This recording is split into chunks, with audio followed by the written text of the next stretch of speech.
Hello everyone, आप सभी का स्वागत है आपके खुद के चैनल मैथमेटिक्स एकेडमी में। आज हम करने वाले हैं trigonometry class 10। Very very important topic और बच्चों को ये थोड़ा टफ लगता है, लेकिन मुझे लगता है अगर आपका बेस स्ट्रांग है तो ट्रिग्नोमेट्री कोई बड़ी चीज़ नहीं है, आसान है। थोड़ा थोड़ा करके अगर आप इसका बेसिक समझ कर चलेंगे तो अपने आप काम हो जाएगा। Okay, exam point of view से ये बहुत इंपॉर्टेंट टॉपिक है, क्योंकि इसमें से आपको कहीं ना कहीं दो चैप्टर है आपकी एनसीईआरटी में, एप्लीकेशन ट्रिग्नोमेट्री और एप्लीकेशन ऑफ ट्रिग्नोमेट्री। एक आपका ट्रिगो है, दूसरा आपका है एप्लीकेशन ऑफ ट्रिगो।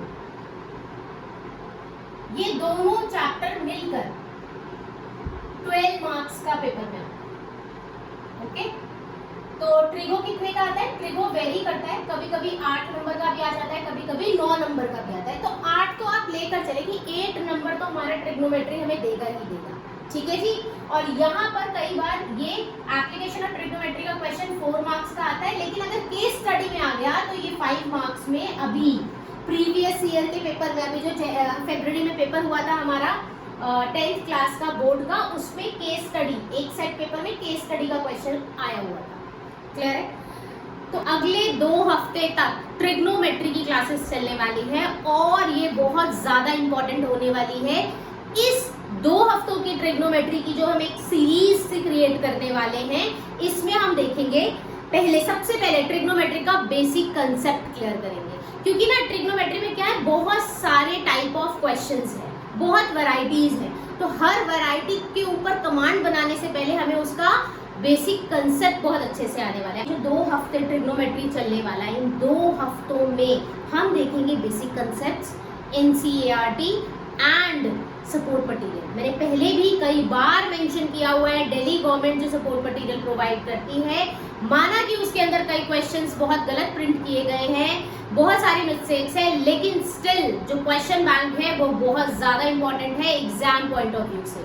तो वो हम जरूर करेंगे, क्योंकि मुझे लगता है कि वो बहुत इंपॉर्टेंट है। ठीक है, अगर आप अभी गूगल करके चेक करेंगे, अगर आप प्रीवियस ईयर का जो पेपर आया है, अभी जो रिसेंट पेपर हुआ था, उस पेपर में भी सपोर्ट मटेरियल में से डायरेक्टली क्वेश्चन डिजिट्स भी चेंज नहीं थी। तो इसीलिए मेरे दिमाग में एक चीज फिक्स्ड है कि सपोर्ट मटेरियल तो हमें करना ही करना है। मैं ये नहीं कहती कि मैं सारा करना है, लेकिन कुछ क्वेश्चंस बहुत इंपॉर्टेंट है, वो हम जरूर डिस्कस करेंगे। ठीक है, सबसे पहले मतलब समझते हैं हमारे चैप्टर का। ट्रिग्नोमेट्री नाम है, इसका मतलब क्या है, इसका मीनिंग क्या है? अब ध्यान से देखिएगा, यहाँ लिखा है मैंने ट्रिगोनो, ग्रीन पेन से ये लिखा हुआ है ट्रिगोनो। इसका मतलब होता है ट्रायंगल। इसका क्या मतलब होता है? ट्रायंगल। और मेट्री का मतलब होता है मेजर या मेजरमेंट। अगर मैं इसको कंक्लूड करूं तो ये क्या कहने की कोशिश कर रहा है कि भाई कोई ट्रायंगल है और उसकी ना मेजरमेंट के बारे में बात करनी है। अगर मैं साइड के बारे में बात करूं तो मुझे इसकी लेंथ के बारे में बात करनी होगी। मेजरमेंट का मतलब क्या है? लेंथ निकालो, तो मुझे इसकी लेंथ के बारे में बात करनी होगी। ठीक है, और क्या होता है ट्रायंगल के अंदर? एंगल भी तो होता है, एंगल भी तो होता है। इसका मतलब मुझे ट्रिग्नोमेट्री सिखाती है कि कोई ट्रायंगल लीजिए, उसकी साइज और एंगल के बारे में बात करिए, उसकी मेजरमेंट्स के बारे में, उसकी लेंथ के बारे में आप बात करिए। ट्रिग्नोमेट्री ओवरऑल हमें ये करने को कहती है। कंडीशन ये अप्लाई करती है ट्रिग्नोमेट्री कि वो जो ट्रायंगल होना चाहिए वो हमेशा होना चाहिए राइट एंगल ट्रायंगल। यानी कि मैं कुछ ऐसा करने वाली हूं,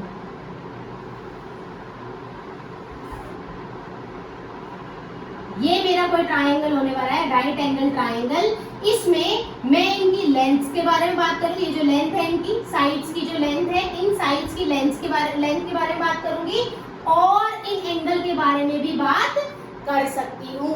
ये पूरे ट्रिग्नोमेट्री में होने वाला है। क्लियर है? ओके, राइट एंगल के साथ काम करने के लिए कहा गया था, तो मैंने राइट एंगल ट्रायंगल्स 3-4 बना दिए। अब ध्यान से हमें देखना। ओके, हमें बचपन में सिखाया गया था, आप बहुत ध्यान से यहाँ पे देखना, 90 डिग्री जहां पर बना हुआ है उसके जस्ट ऑपोजिट या इसके जस्ट सामने वाला जो होता है उसको बोलते हैं हाइपोटेनस। उसको क्या बोलते हैं? हाइपोटेनस। इसका मतलब ये सामने है 90 डिग्री ये रहा मेरा, तो ये वाली साइड जो होगी मेरी क्या हो जाएगी, हाइपोटेन्यूस।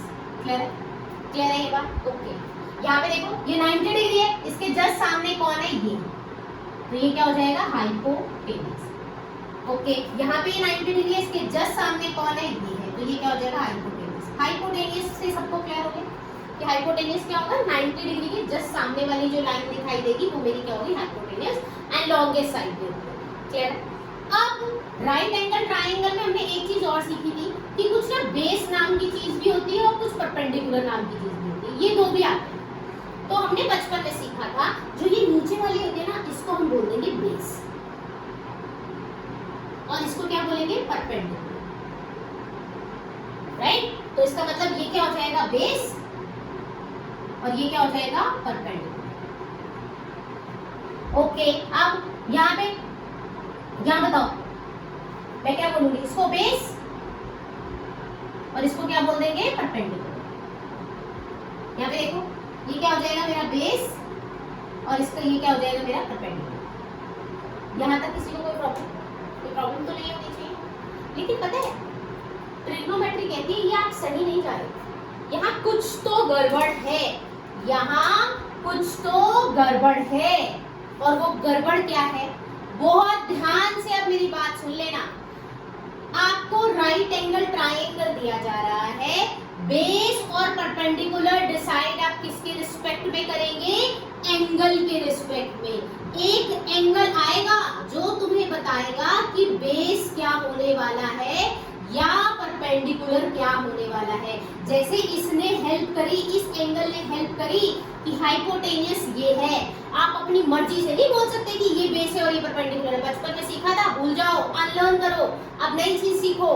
ध्यान से देखना, अगर मैं बोल रही हूँ कि मुझे यहाँ पर ये वाले कोण के साथ, इस वाले एंगल के साथ काम करना है, नाम दे दूं कुछ, थीटा बोल दो, मुझे इसके साथ काम करना है, जिसके ऊपर ये बना हुआ है, जिस एंगल के साथ आप काम कर रहे हैं और वो एंगल जिसके ऊपर बना हुआ है वो कहलाएगा बेस। क्लियर है स्टोरी? अगर ये बेस है तो ऑटोमेटिकली ये क्या बन जाएगा, परपेंडिकुलर। क्लियर हुई ये बात, समझ आई स्टोरी?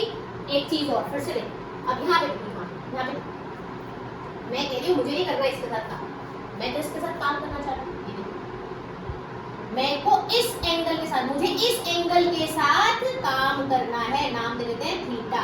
अब बताओ मैंने जो लिखा हुआ सही लिखा है? ये तो बिल्कुल ठीक है, हाइपोटेन्यूस। क्या ये मैंने सही लिखा है? नो, ये गलत लिखा है। ये एंगल किसके ऊपर बना हुआ है, इसके ऊपर बना हुआ है, तो ये कहलाएगा बेस। तो ये क्या बन जाएगा तुम्हारा, परपेंडिकुलर। आई होप क्लियर है। दोबारा देख लेते हैं, दोबारा देखो, बहुत ध्यान से देखो। चलो अब यहाँ देखो, मान लो मैं कह रही मुझे ना नहीं इसके साथ काम करो, मेरा मन कर रहा है मैं तो इस एंगल के साथ काम करूँ, नाम देते हैं थीटा। मैं अगर इस एंगल के साथ काम करूँ, ये तो हाइपोटेन्यूस है, अब बना हुआ कौन है ये, तो ये क्या होगा मेरा, बेस होगा। ये मेरा क्या कहलाएगा, बेस, और ये मेरा क्या कहलाएगा, परपेंडिकुलर। आई होप क्लियर है कि कौन सा बेस कौन सा परपेंडिकुलर होता है। क्लियर है, क्लियर है, ओके।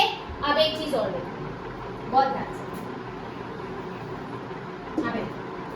मैं इस वाले ट्रायंगल के साथ काम, ठीक है, मैं कह रही हूँ मैं ना इस एंगल के साथ काम कर रही हूँ,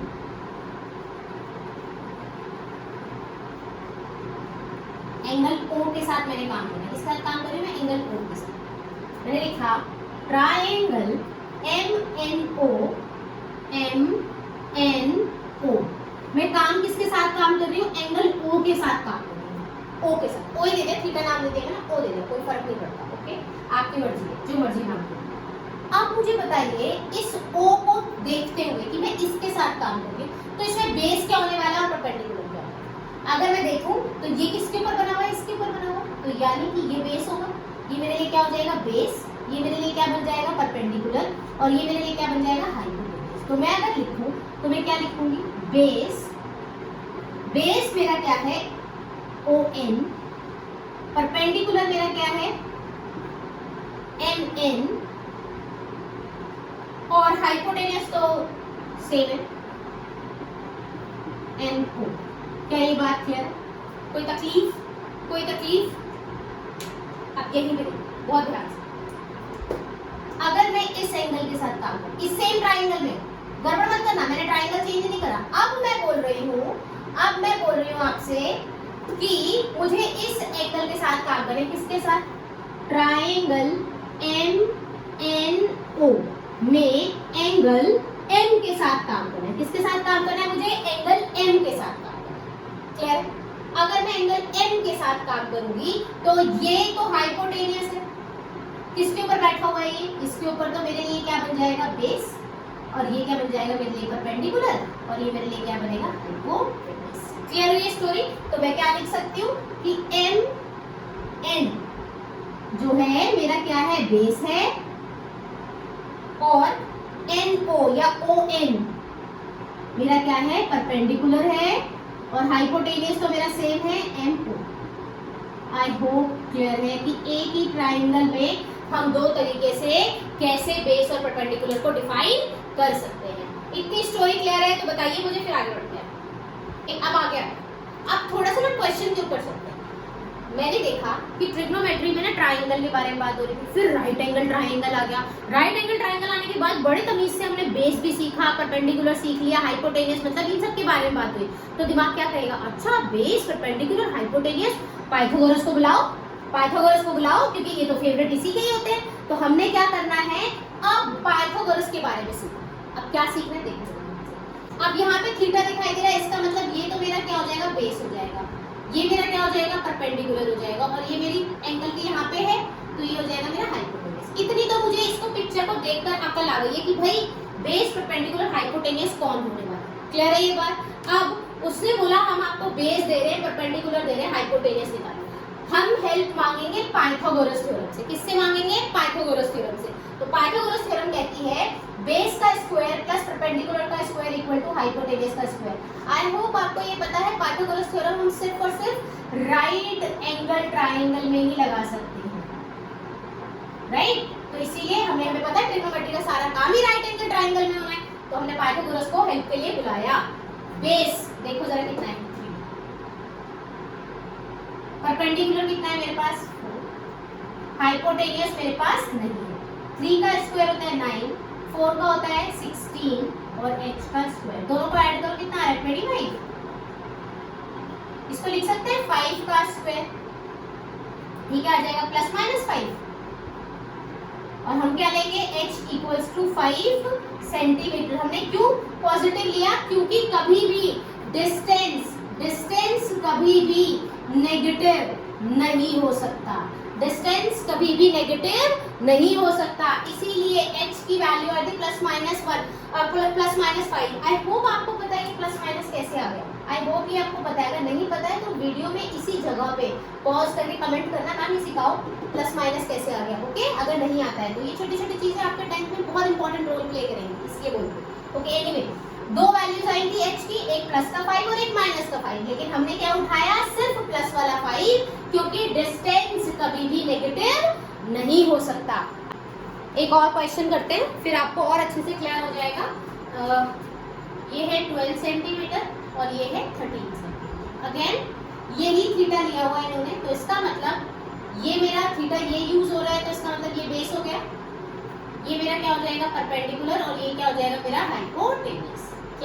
अगेन देखो 3 में से 2 इन्फॉर्मेशन तो हर हाल में मिलेगी। ओके, तो 2 इन्फॉर्मेशन दी हुई है उन्होंने, वैल्यू रखते हैं। देखो बी पता है क्या मुझे? बी के बारे में कोई इन्फॉर्मेशन है? नो। बेस के बारे में मुझे कुछ नहीं पता। परपेंडिकुलर के बारे में इन्फॉर्मेशन है, दैट इज 12, तो लिखेंगे 12 और 12 की पावर क्या करनी है? 2। हाइपोटेनियस के बारे में पता है? यस 13 सेंटीमीटर, तो ये रखेंगे। ये कितना हो जाएगा? 144 और ये आ जाएगा 169 माइनस 144, कितना बचेगा? 25। फिर से लिख सकते हैं इसको, प्लस 5 का स्क्वायर, और b की वैल्यू क्या आ जाएगी? Plus minus 5। यानी कि मैं क्या कह सकती हूँ? ये कितना रहा होगा? 5 सेंटीमीटर। अगेन डिस्टेंस कभी भी नेगेटिव नहीं होता। क्लियर है? अब आपके दिमाग में एक चीज फिक्स हो जानी चाहिए कि ट्रिग्नोमेट्री में अगर मुझे एक राइट एंगल ट्राइंगल मिल जाए और 3 में से 2 इंफॉर्मेशन दे दी जाए तो पाइथागोरस थ्योरम की हेल्प से मैं तीसरी इंफॉर्मेशन निकाल सकती हूँ। सिर्फ ये कंसेप्ट बार बार समझाने का, करवाने का यही एक मेरा पर्पस था कि आपके दिमाग में ये अंडरस्टैंडिंग फिट हो जाए कि पाइथागोरस थ्योरम में 3 चीजें होती हैं, 3 में से 2 इंफॉर्मेशन हमें मिल जाए और तीसरी हम निकाल सकते हैं। क्लियर है? अभी तक मैंने जितना समझाया, किसी को कोई डाउट है यहाँ पे तो वीडियो को पॉज करके आप पूछें। क्लियर है? अगर नहीं है, भागना नहीं है, जितना मैं बता रही हूँ, जितना मैं पढ़ा रही हूँ, आपने इतने ही स्लो मोशन में चलना है, एक्सप्रेस नहीं पकड़नी है, बिल्कुल स्लो मोशन में चलना है और पूरे हर एक टॉपिक पे अच्छे से कमांड बनाते हुए चलना है। ये 2 क्वेश्चन होमवर्क में दिए हैं मैंने। अगर आपको ये टॉपिक बहुत अच्छे से समझ आ गया है तो ये क्वेश्चन सॉल्व करना आपके लिए मिनट्स की बात है। आप 1-2 मिनट में ये क्वेश्चन बड़े आराम से सॉल्व कर लेंगे। तो आपने ये दोनों क्वेश्चन के आंसर मुझे कमेंट में जरूर लिख कर देना है ताकि मुझे ये पता चले कि आपको ये कंटेंट समझ आया। क्लियर है? आज के लिए इतना ही। आई होप आपको कंटेंट समझ आया है। अगर आपको समझ आया तो अपने दोस्तों के साथ भी शेयर जरूर करें और मेरे चैनल को सब्सक्राइब जरूर करें। नेक्स्ट क्लास में हम पढ़ने वाले हैं जो आपने बड़ा डरावनी चीजें देखी हैं कि अच्छा ट्रिग्नोमेट्री में कुछ होता है sine theta, cos theta, tan theta. डरने की बात नहीं है। जितने आसान तरीके से ये चीजें समझ आई है ना, वो भी ऐसे समझ आएंगी। Condition apply. आपको रोज जितना मैं बता रही हूँ अगले 2 हफ्ते तक आपको रोज उतना ही काम करना है। जैसे अभी मैंने ये 2 क्वेश्चन होमवर्क के लिए दिए, 2 या 3 क्वेश्चन मैंने बोर्ड पर डिस्कस करे, तो ये आपको डेली रूटीन में करने हैं। एंड मोस्ट इम्पॉर्टेंट, जो नोट्स मैं यहाँ पर दे रही हूँ, जो यहाँ पर हम कर रहे हैं, वो आपको अपने हाथों से अपनी नोटबुक में जरूर लिखना है, तभी वो दिमाग में फिट रहेंगे। ठीक है? तो कल मिलते हैं आगे अपने ट्रिग्नोमेट्री चैप्टर के साथ। Thank you so much.